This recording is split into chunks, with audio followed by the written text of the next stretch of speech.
Hello दोस्तों, नमस्कार। स्वागत है आप सभी का एग्जाम प्रिपरेशन यूट्यूब चैनल पे। तो देखिए, आरआरबी एनटीपीसी एग्जाम 2021 कंटिन्यू परीक्षा चल रही है सेकंड फेज की। तो 30 जनवरी का सेकंड शिफ्ट का एग्जाम खत्म हो चुका है। 30 जनवरी सेकंड शिफ्ट, आज की शिफ्ट में पूछे गए सभी प्रश्न आपको 100% सही व सटीक उत्तर के साथ संपूर्ण एग्जाम एनालिसिस आपको इस वीडियो में कवर कराया जाएगा। आज आपकी 30 जनवरी सेकंड शिफ्ट में जितने भी जीके जीएस करंट अफेयर से रिलेटेड क्वेश्चन पूछे गए हैं विद एक्स्ट्रा फैक्ट्स के साथ आपको सभी क्वेश्चन का सोल्यूशन इस वीडियो में उपलब्ध करवाया जाएगा। तो इस बात पर वीडियो को लाइक करना तो बनता है, लाइक करने के साथ साथ आप वीडियो को शेयर भी जरूर कर दीजिएगा। और अभी तक आपने हमारे यूट्यूब चैनल को सब्सक्राइब नहीं किया तो चैनल को सब्सक्राइब करके पास वाले नोटिफिकेशन बेल को ऑन कर लीजिएगा, क्योंकि एनटीपीसी एग्जाम से जुड़ी पल पल की सभी लेटेस्ट अपडेट सबसे पहले व सबसे सटीक आपको इसी चैनल पे उपलब्ध करवाई जाती है। तो चलिए दोस्तों, वीडियो को शुरू करते हैं। वीडियो में ध्यान से अंत तक बने रहिएगा।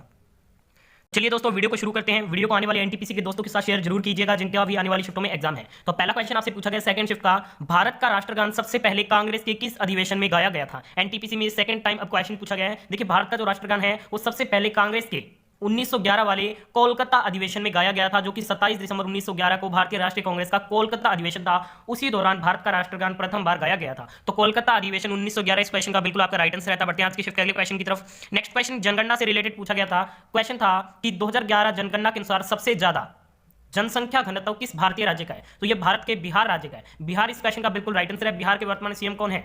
तो यह है आपके नीतीश कुमार जी। गवर्नर है फागू चौहान। आने वाले शिफ्ट में पूछा जा सकता है सबसे कम जो जनसंख्या घनत्व है 2011 की जनगणना के अनुसार वो है भारत के अरुणाचल प्रदेश राज्य का। ये भी आप जरूर ध्यान में रखिएगा। बढ़ते हैं नेक्स्ट क्वेश्चन की तरफ। अगला क्वेश्चन साइंस का क्वेश्चन पूछा गया था कि चट्टानों के अध्ययन को क्या कहते हैं? तो चट्टानों के अध्ययन को पेट्रोलॉजी कहा जाता है। तो पेट्रोलॉजी इस क्वेश्चन का आपका बिल्कुल राइट आंसर रहता है। बढ़ते हैं आज की शिफ्ट के नेक्स्ट क्वेश्चन की तरफ। आज की शिफ्ट का नेक्स्ट क्वेश्चन आपसे ब्रांड एम्बेसडर से रिलेटेड क्वेश्चन पूछा गया था। क्वेश्चन था ई बाइक गो के ब्रांड एम्बेसडर किसे चुना गया है? तो ये चुना गया हरभजन सिंह को। पूर्व क्रिकेटर हरभजन सिंह को चुना गया है। तो हरभजन सिंह इस क्वेश्चन का बिल्कुल राइट आंसर रहता है। देखिए, अभी एनटीपीसी में पूछा गया था कि ओकले के ब्रांड एम्बेसडर कौन है? तो वो रोहित शर्मा है। लालीगाज के ब्रांड एम्बेसडर कौन है? तो वो भी रोहित शर्मा है। ये दो क्वेश्चन भी पूछे जा चुके हैं, ये भी आप जरूर ध्यान में रखिएगा, आने वाले शिफ्ट में पूछे जा सकते हैं। बढ़ते अगले क्वेश्चन की तरफ। नेक्स्ट क्वेश्चन पूछा गया था हजरत निजामुद्दीन औलिया की दरगाह कहां पे स्थित है? तो इनकी जो दरगाह है वो आपके न्यू दिल्ली में स्थित है। तो नई दिल्ली इस क्वेश्चन का आपका बिल्कुल राइट आंसर रहता है। दिल्ली के सीएम कौन है? अरविंद केजरीवाल है। ये भी आप जरूर ध्यान में रखिएगा। और उप मुख्यमंत्री कौन है? मनीष सिसोदिया। ठीक है, बढ़ते आज के अगले क्वेश्चन की तरफ। नेक्स्ट क्वेश्चन पूछा गया था राज्यपाल किसके पश्चात पर्यंत अपना पद धारण करता है? ठीक है, तो अनुच्छेद 156 के 1 के अनुसार राज्यपाल की नियुक्ति राष्ट्रपति द्वारा की जाती है और वह राष्ट्रपति के पश्चात पर्यंत अपना पद धारण करता है। ठीक है, तो राष्ट्रपति इस क्वेश्चन का बिल्कुल आपका राइट आंसर था। और अनुच्छेद पूछा जाए तो अनुच्छेद 156 के भाग 1 के अनुसार इसकी नियुक्ति राष्ट्रपति के द्वारा की जाती है, भारत के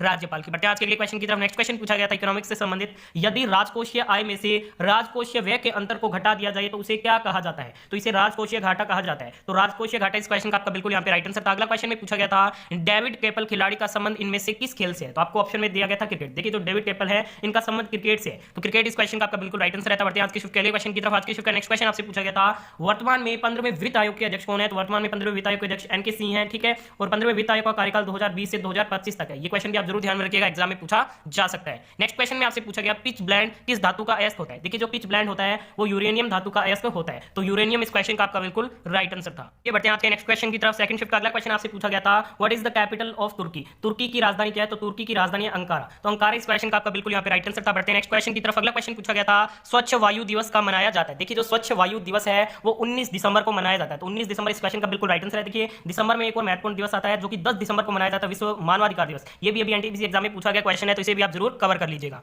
अगले क्वेश्चन में आपसे पूछा गया था सांची का स्तूप किसके द्वारा बनाया गया था? देखिए, सांची का जो स्तूप है वो सम्राट अशोक के द्वारा बनवाया गया था। तो सम्राट अशोक इस क्वेश्चन का आपका बिल्कुल यहाँ पे राइट आंसर था। बढ़ते हैं आज के शिफ्ट के अगले क्वेश्चन की तरफ। आज के शिफ्ट का नेक्स्ट क्वेश्चन आपसे पूछा गया था कंप्यूटर में रिफ्रेश करने हेतु किस शॉर्टकट कुंजी का प्रयोग करते हैं? तो कंप्यूटर में रिफ्रेश करने हेतु F5 शॉर्टकट कुंजी का प्रयोग करते हैं। तो F5 शॉर्टकट कुंजी इस क्वेश्चन का आपका बिल्कुल राइट आंसर रहता। नेक्स्ट क्वेश्चन में पूछा गया था कि कट करने के लिए किस शॉर्टकट की का प्रयोग करते हैं? कट करने के लिए Ctrl+X का प्रयोग करते हैं। कॉपी करने के लिए Ctrl+C का प्रयोग करते हैं। पेस्ट करने के लिए Ctrl+V का प्रयोग करते हैं। प्रिंट करने के लिए Ctrl+P का यूज करते हैं। ये सभी जो अभी इंपॉर्टेंट आपके शॉर्टकट की है वो एनटीपीसी एग्जाम में पूछी जा चुकी है, तो आप जरूर ध्यान में रखिएगा। अगला क्वेश्चन पूछा गया था दिसंबर 2019 में नेशनल स्टॉक एक्सचेंज के अध्यक्ष कौन नियुक्त हुए थे? तो ये नियुक्त हुए थे गिरीश चंद्र चतुर्वेदी। तो गिरीश चंद्र चतुर्वेदी इस क्वेश्चन का आपका बिल्कुल राइट आंसर रहता। बढ़ते हैं आज के अगले क्वेश्चन की तरफ। नेक्स्ट क्वेश्चन पूछा गया था अंबुबाची मेला का आयोजन कहां पर किया जाता है? देखिए, अंबुबाची मेले का जो आयोजन है वो गुवाहाटी असम के कामाख्या मंदिर में आयोजित होने वाला एक वार्षिक हिंदू मेला है। यह वार्षिक मेला मानसून के मौसम के दौरान मनाया जाता है। ठीक है, और खेलो इंडिया गेम 2020 कहां पे हुए थे? गुवाहाटी असम में आयोजित हुए थे। ये क्वेश्चन भी एनटीपीसी एग्जाम में पूछा गया है। अगला क्वेश्चन पूछा गया था फीफा का हेडक्वार्टर कहां पर स्थित है? देखिए, जो फीफा का मुख्यालय हेडक्वार्टर है वो आपके ज्यूरिख स्विट्जरलैंड में स्थित है। वर्तमान में इसके अध्यक्ष हैं जियानी इन्फेंटिनो। ये भी आप जरूर ध्यान में रखिएगा। बढ़ते हैं आज के नेक्स्ट क्वेश्चन की तरफ। देखिए एसएमटीपी या फिर आरटीजीएस में से आपसे एक फुल फॉर्म पूछी गई थी। अगर एसएमटीपी की पूछी गई थी तो इसका राइट आंसर था सिंपल मेल ट्रांसफर प्रोटोकॉल, और आरटीजीएस की पूछी गई थी तो इसकी फुल फॉर्म होती है रियल टाइम ग्रोस सेटलमेंट। ठीक है, तो ये आपको दोनों ध्यान में रखने बढ़ते हैं आज के नेक्स्ट क्वेश्चन की तरफ। अगला क्वेश्चन पूछा गया था आनुवंशिकता का सिद्धांत किसके द्वारा दिया गया था। देखिए जो आनुवंशिकता का सिद्धांत है ये ग्रेगर जॉन मेंडल के द्वारा दिया गया था। तो ग्रेगर जॉन मेंडल इस क्वेश्चन का आपका बिल्कुल यहाँ पे राइट आंसर था। बढ़ते हैं आज के शिफ्ट अगले क्वेश्चन की तरफ। नेक्स्ट क्वेश्चन आपसे पूछा गया 66 नेशनल फिल्म अवार्ड में बेस्ट हिंदी मूवी का अवार्ड किसे मिला था। तो ये मिला था अंधाधुंध मूवी को। किसे मिला था? अंधाधुंध मूवी को मिला था, जिसमें लीड रोल आपके आयुष्मान खुराना थे। ठीक है, और जो 65वां आपके नेशनल फिल्म अवार्ड था उसमें जो बेस्ट हिंदी मूवी का अवार्ड है वो न्यूटन को मिला था। किस मूवी को मिला था? न्यूटन को, जिसमें जो मेन लीड थे वो कौन थे? वो थे आपके राजकुमार राव। अगला क्वेश्चन पूछा गया था वर्ष 2020 का राजीव गांधी खेल रत्न पुरस्कार किस भारतीय क्रिकेटर को मिला। ये क्वेश्चन था, तो ये मिला है क्रिकेटर रोहित शर्मा को। तो रोहित शर्मा इस क्वेश्चन का राइट आंसर रहता। अगले क्वेश्चन में पूछा गया था विश्व पर्यावरण दिवस 2020 की थीम क्या थी। तो इसकी थीम थी सेलिब्रेट बायोडायवर्सिटी। आप कमेंट बॉक्स में बताइएगा कि विश्व पर्यावरण दिवस का मनाया जाता है। अगला क्वेश्चन आपसे पूछा गया वर्ष 1930 में मुस्लिम लीग की अध्यक्षता किसके द्वारा की गई थी। तो वर्ष 1930 में मुस्लिम लीग की जो अध्यक्षता है वो कवि मोहम्मद इकबाल के द्वारा की गई थी। तो कवि मोहम्मद इकबाल इस क्वेश्चन का आपका राइट आंसर था। अगला क्वेश्चन पूछा गया था गूगल अल्फाबेट या फिर सीधे ही पूछा गया था कि गूगल के सीईओ कौन थे। देखिए अल्फाबेट हो चाहे सीधे गूगल पूछा गया हो, सीईओ दोनों के ही सुंदर पिचाई है। तो सुंदर पिचाई इस क्वेश्चन का आपका बिल्कुल यहाँ पे राइट आंसर था। बढ़ते हैं आज के नेक्स्ट क्वेश्चन की तरफ।